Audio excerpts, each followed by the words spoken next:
And then like I've been saying for a little bit longer that like I have the full package. I bring a good eyes to the promotions, and it's not because I'm like a social media guy, funny or like trash talker or stuff like that. It's just because like when I fight, whoever ever watch my fights, they know it's gonna be a entertaining fight. I'm gonna try to finish the fight from the beginning to the end, and then like you just mentioned it, like for me, like the thing that when I get hit or someone like really hurt me, like I it's something that just make me so excited. Like like for sure, I'm a little cuckoo, like. Hey everybody, welcome back to another episode of Combat Talk. As always, I'm your host Sophia, and today is a little bit different. Today we have a special guest.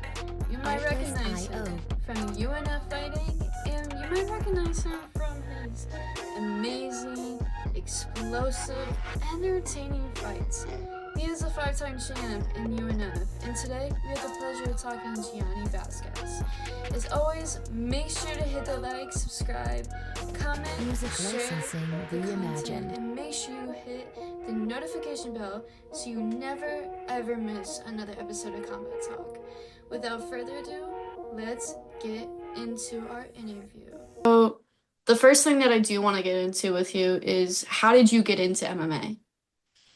I mean, in MMA, it was like I would say it was more like a by accident, because since I have memory of my life, I always was getting into fights, and then like my first fight that I ever remember is when I was like 3 years old, and it wasn't really a fight; it was more like I got jumped, and then it was in kindergarten, and then since then I, for some reason, I'm always was getting involved in fights. I turned 6 years old, 5 years old, and I was getting into fights. And then when I turned 12, I went to uh, secundaria, which is kind of like the high school here in Mexico City, and I was there. And then in my first week of the school, I fought like 3 times outside the school.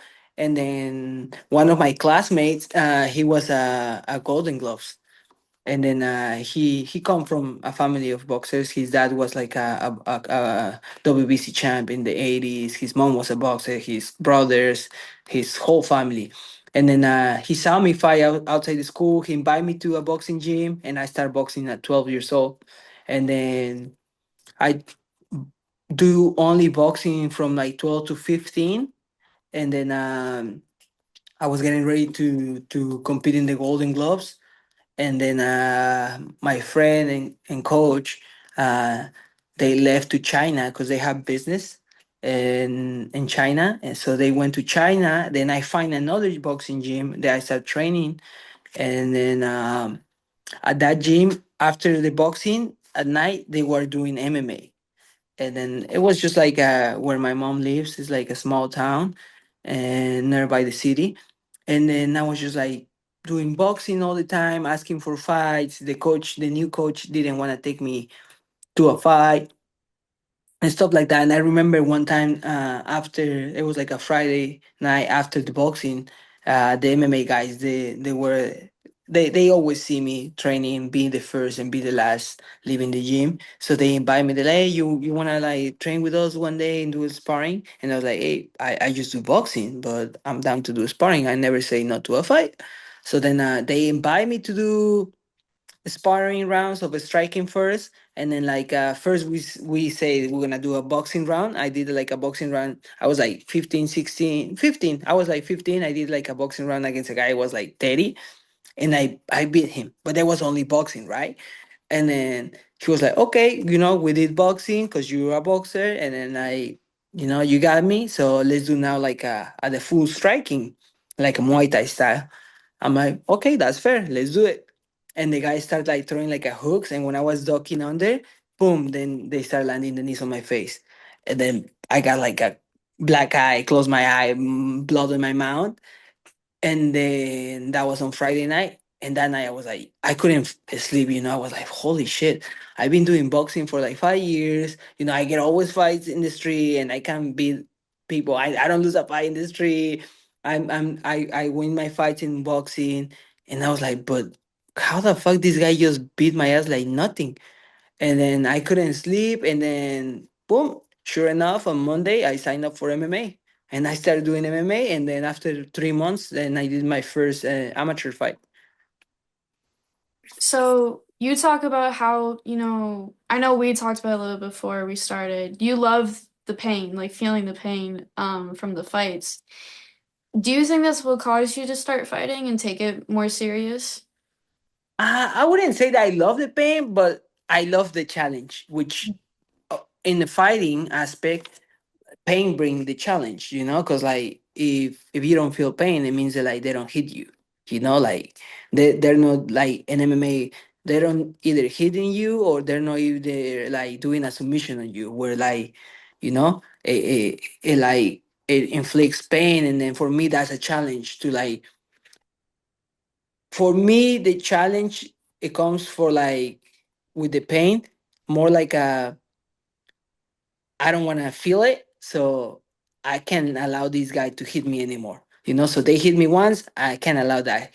And so when I was younger, I was getting a lot in fights in the street, in the school, and stuff like that because I was super short.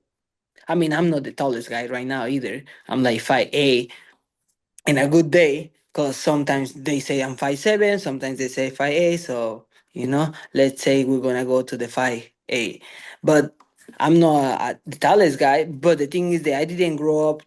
Uh, I didn't get to 5'8" until I was like 18, 19. So for a guy, that's kind of late. Before that, like I was like, no, like 5'4", something like that. And I remember like in school, I was always the first guy in line. You know, they line you up. I always was the first one. And then I was getting picked up always for being the shorty. And they always, I remember they always slap my head from behind, and they're like, always trying to bully me. And then I was getting into fights a lot. I was getting into a lot of fights just because defending myself. And then sure enough, thank God I was good at fighting because I was always winning the fights. And then what I would say I remember too is that when I was getting in fights in the school, you know, they make the little circle and then everybody yelled your name or the name of the other guy.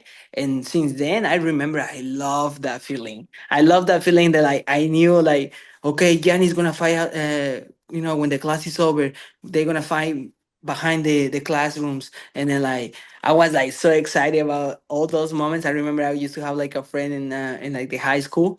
My friend David, he was like another shorty guy, and I was just like, I remember in that time, it was when the first cell phones with camera came out. I used to have like a Sony Ericsson phone, like super like back in the day. And I remember I was just walking, I was just telling my friend, "Hey, bro, take my phone. You gotta get a video of the fight. You know, if I'm getting my ass whooped, then stop the video and then separate the fight. But if I'm beating the guy ass, you like keep watching, keep taking the video." And I remember like I used to have like a bunch of videos on my phone. I remember one time even my parents, they find out that I was having like a 30 videos of me fighting in school on my cell phone. And I love that. I love that people like was getting entertained, I guess, watching me fight in the school. So that's another thing that when I decide to like make a living and then put my full effort out of like this life, is because like in one fight, I remember it was like a show in Mexico. It was like 5,000 people up there. And then when I stepped in the cage, I was getting my ass whooped really bad. They broke my nose, dislocated my finger, my mouth all bleeding. They cut my head like 10 stitches or 11 stitches I got. And then I ended up winning by submission. And when I won, I saw the people going crazy and everything. And then I just look at the venue. I was looking around and I was just see 5,000 people. And I was like, okay, I want to do this for the rest of my life. I born for this. Like I love like the energy, the entertaining aspect. So I feel like that's what it got me since I was in high school. I remember the circles of people yelling my name or people like waiting to see me fight outside school. And then when I went to the MMA and then like the stages and then like the promotions, everybody was waiting just to see you fight. So it kind of give me the same energy, and then it still make me excited to do it. Now, a lot of that energy you get when a lot of people talk about your fights, a lot of the fights that they talk about is from Up Next Fighting. And the amount of titles you've won in that promotion, it's a lot. It's not easy for anybody to, go and get the title and then defend it as many times as you have. And the thing with you is that I'm really curious about, you talk about how you love hearing the crowd and it gets you excited.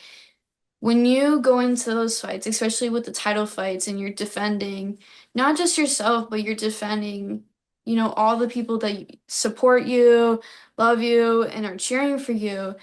When that cage door closes and you're like, this is a title fight, like I gotta do what I gotta do, what's going through your head when you look at your opponent in those fights? I mean, I would tell you right now that like when I step in the cage and then like the door closed, like I'm just I always told myself that I'm gonna be the bigger dog that night.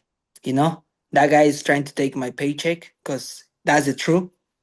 Who for those that who knows how this works, you get paid one check to show yourself up there, and then if you win, you get two checks. So if the other guy wins, he wins two checks, and I will take just one. And then people doesn't understand, but I always been saying that like I really love the belts. I have five belts from Up Next. I should have six, but I have five, and I mean the longer I don't get to the UFC, the belts are gonna keep coming, cause first of all, like with two checks, I can support my family, you know, and Mm-hmm. then my family is hungry, so I don't care about the other family of the other person. Sorry, but that's how it is life. I have people to help. I have a mom to support, and then like I don't know about the other people's life, but like I know how is my life, and then we need that check. So like that's the first thing I think about it. And Mm-hmm. then second thing is like the person in front of me, he don't want more than me, like go to the UFC and be a champ. I've been working for this since I'm like 12.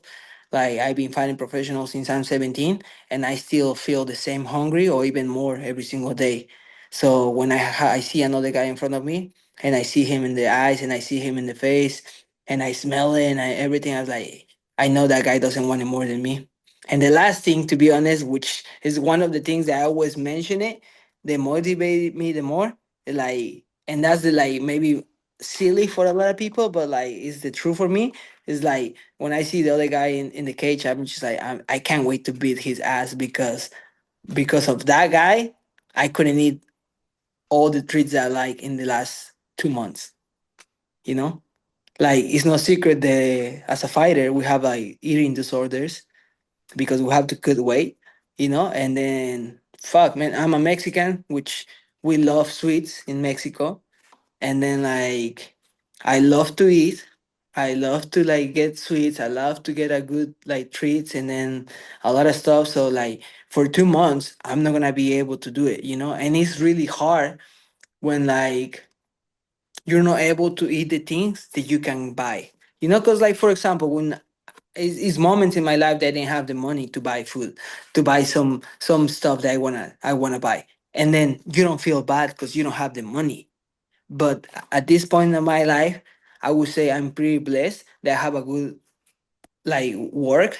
I teach classes and private lessons, and I have a pretty good amount of students, and I'm blessed with them. So I can buy whatever food I want right now. But then for the next 2 months, I'm not gonna do it because one motherfucker in front of the cage and me, like it has to. I have to make way for him. I have to make way for him. So that night, when the door closed, I'm like, ooh, I'm so hungry to beat your ass because I'm gonna make you pay for all the food that I have to skip, for all the meals that I couldn't eat, for all the times that like, the friends, family and stuff like that, they like, oh, let's go sushi. Oh, but you and can't go. Oh, okay, you gotta wait. So we're gonna go and I have to eat like my salad. Then I'm like, okay, you're gonna pay for it. That's I would say that the main three things I think about it.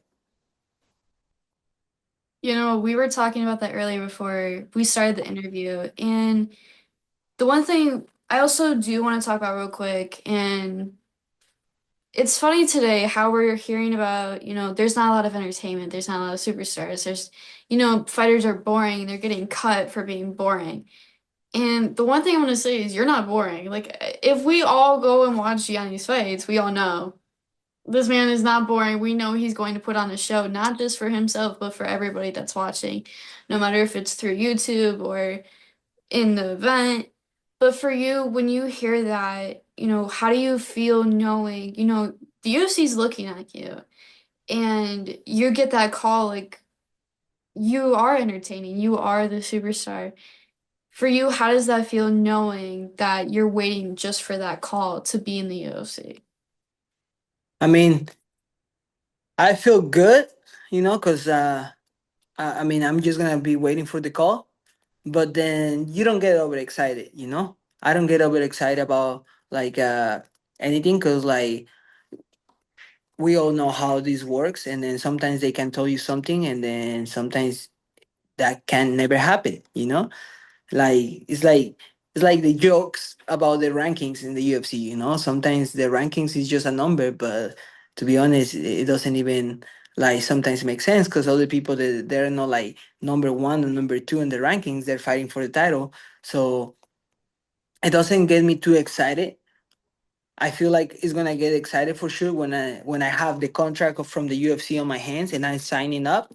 And then as soon as I sign up that contract, the only thing I can say is like I don't have any pressure, because all I do and all I know how to do is to give the best show ever. So I'm just like waiting for the moment that I can sign up the contract, because as soon as I sign up the contract, I know like they're gonna love me. You know, I know they're gonna love me, because like I've been saying the whole time that I'm really down to die in the cage for like everybody, for the fans. Like I know that I make money out of the fans. I know they make money out of like people like you, the media, because without you guys and without the fans, like we're not gonna get paid.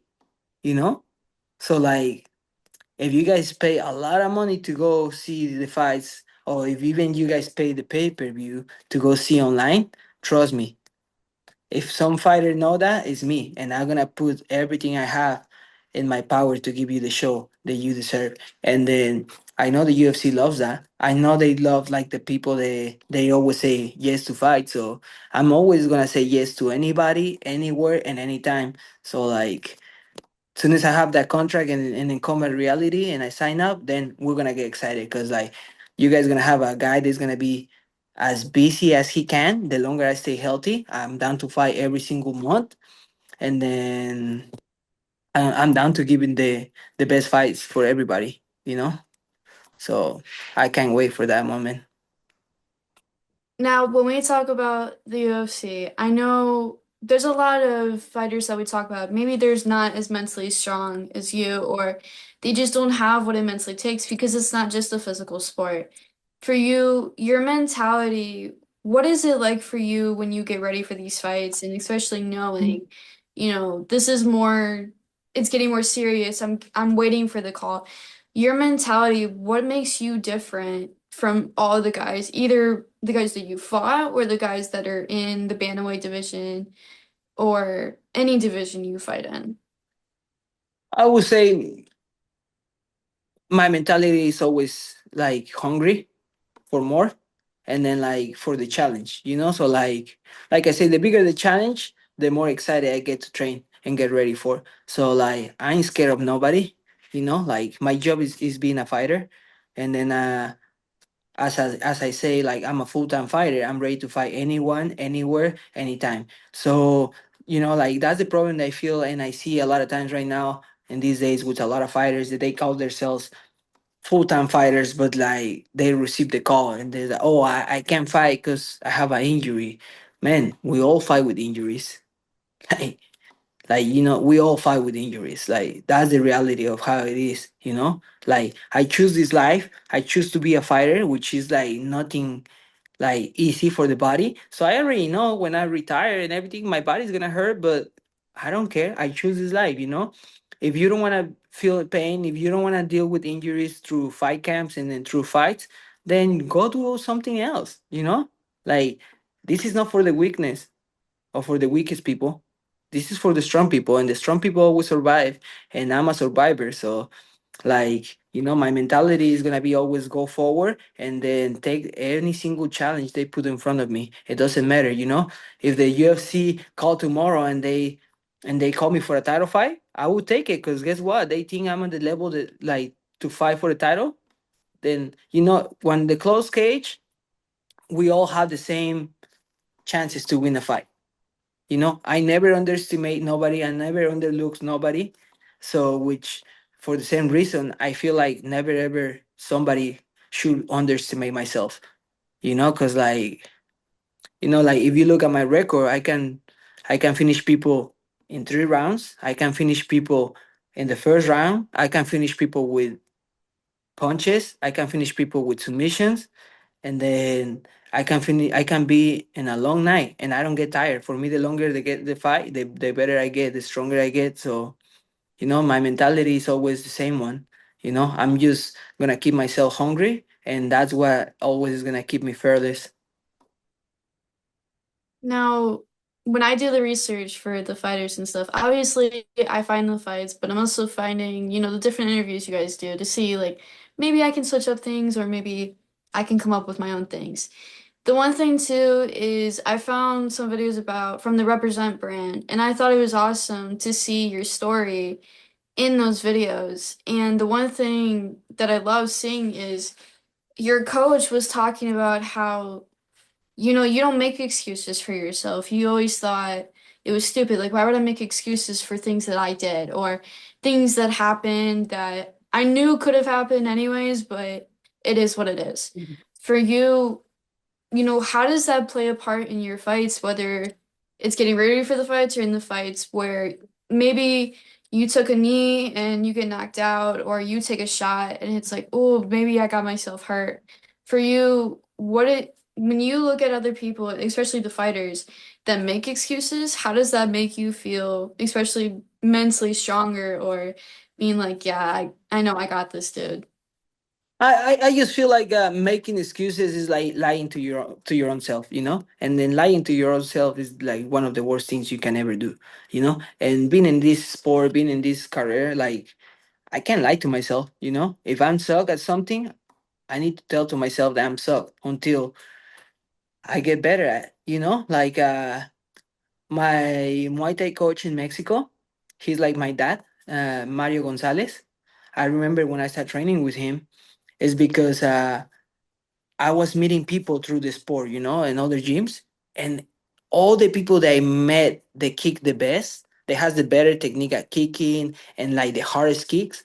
I was asking them, "Hey, where do you train at?" And they always told me, "Oh, I train with Mario Gonzalez. Oh, I train with Mario Gonzalez." So I finally went with him and I started training with him. And I was already fighting amateur. I was doing really good at amateur.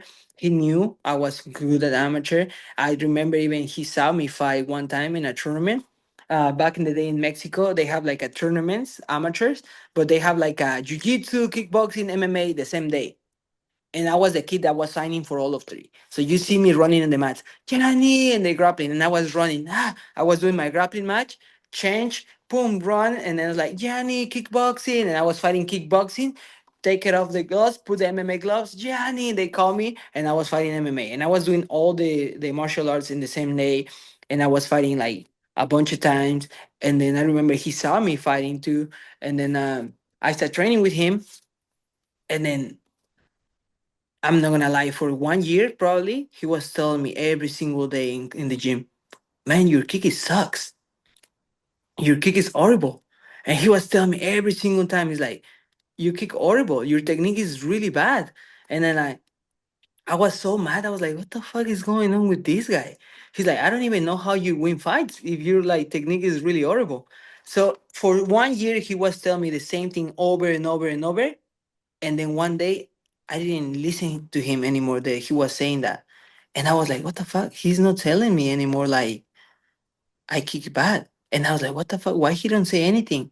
And then I realized that he stopped saying that because now I was kicking good. I was doing good technique. I was doing a really good and hard, and I was good power, speed, and technique kicks. So he stopped saying that, and then from there I learned to like don't make excuses for myself.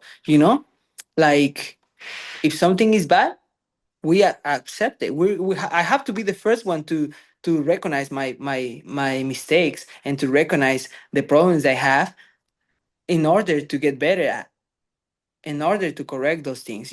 So every single time I fight, the fight is over.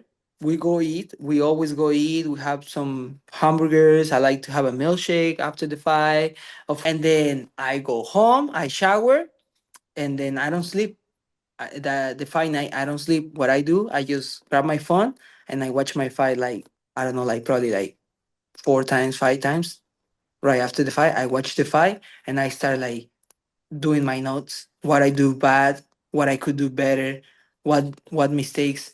I keep doing it from the last fight to this fight, and I start doing my notes because like I have to criticize myself, and I have to be really honest with myself.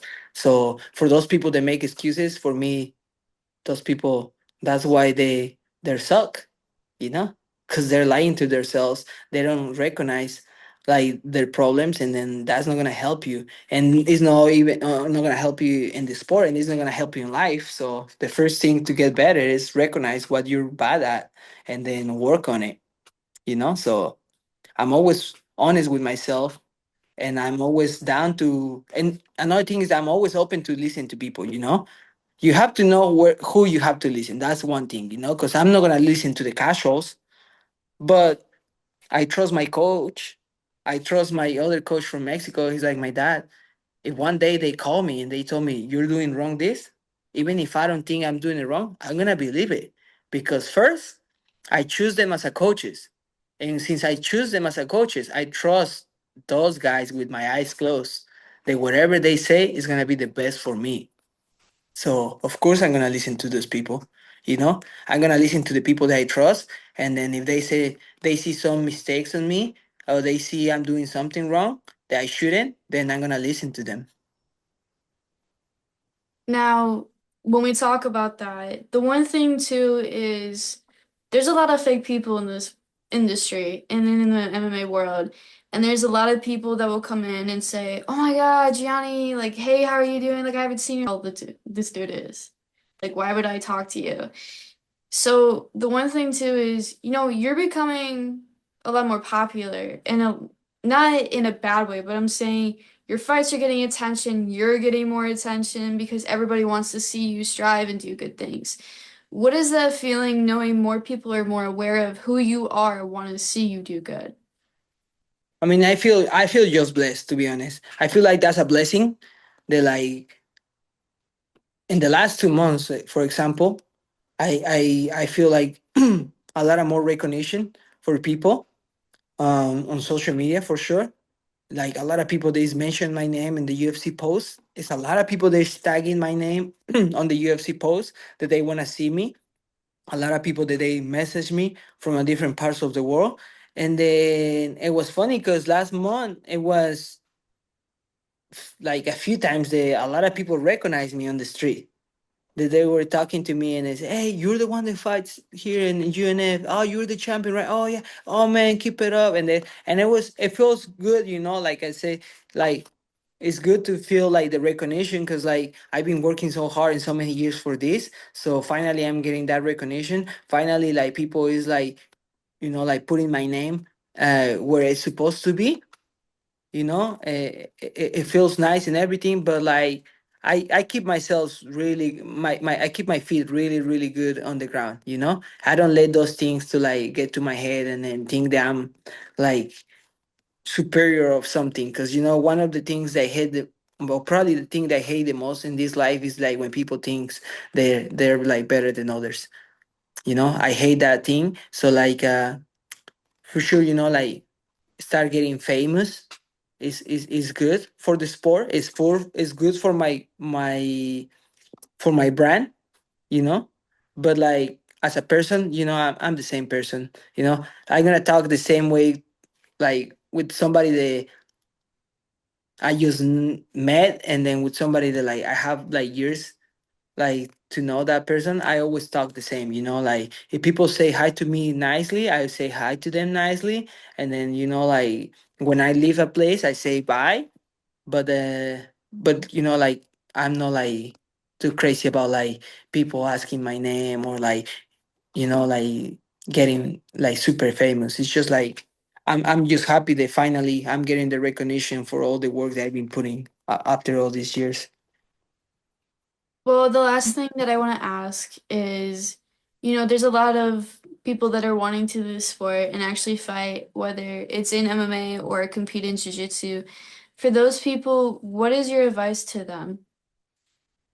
Like I was talking yesterday actually, and I teach a jiu-jitsu class at night here at Hostel Brazilian Jiu-Jitsu Checkmat Santa Ana.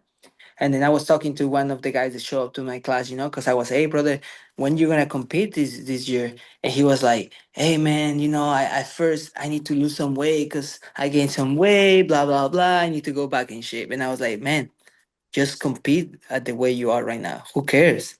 I like don't doubt yourself, you know? Like don't doubt yourself. Don't think less about yourself. You're a fucking dog. You're really good. Like you show up to the practices. Like I'm like think about like in the competition it's not always about winning, you know? For me, as a coach when I talk to my students and I always tell them that I don't care about winning or losing. I just care about you guys going up there and give the best and everything you have. The longer you give the best and everything you have, I'm happy with that, because we all have a good days and bad days, you know. Of course, we have to go up there with the mentality of winning, for sure.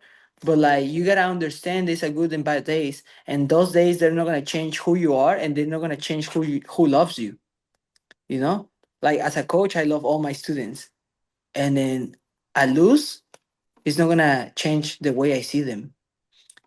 So for all those people that are getting ready to compete jiu-jitsu, MMA, or for those all those people that are like really interesting in training, uh I would say it's never gonna be the right time to go and start training. You're never gonna get in shape before going to train. Just go and do it. Don't doubt yourself, and then don't see yourself less than what you are, because we all are like amazing. We all have like superpowers. The longer you believe in yourself, you can do anything you imagine. So I just say to everybody that like, please believe in yourself, because like if you believe in yourself, anything can happen. Well, I appreciate your time. You know that I see you in the UFC and I see you doing big things as always. And you've already accomplished so much. And we're all happy to see where you're at and hope one day that it even gets bigger and better for you. But I really appreciate your time and I wish nothing but the best for you. No, thank you so much. Thank you for having me here. I'm really happy that like you reach out. Like I say again, as a fighters, we're nothing without you guys and without the fans. Because this is a business, and you guys giving us the platform to like more people to know ourselves. And then it's always a pleasure and a blessing for me to like have people like you, that like they bring other side out of me. The fans probably doesn't know. And then and it's good, it's good to like for my fans and for all those people that are interested in fighting, they see the other aspect of fighters. We're humans, we have our own thoughts. And then like the more people get to know ourselves is better for me, because like they have to see all the aspects of my life. It's not just the fighter. It's cool. And then thank you so much for giving me this time. I hope you guys enjoyed the interview. Make sure to go follow Gianni's socials and tag him in all the UFC posts to make sure we can get him in the UFC and he ends up on the next UFC fight card. I hope you guys enjoyed the interview. Stay tuned for this week's UFC 324 predictions. As always, I'm your host, Sophia, and I will see you guys next time. Bye, guys.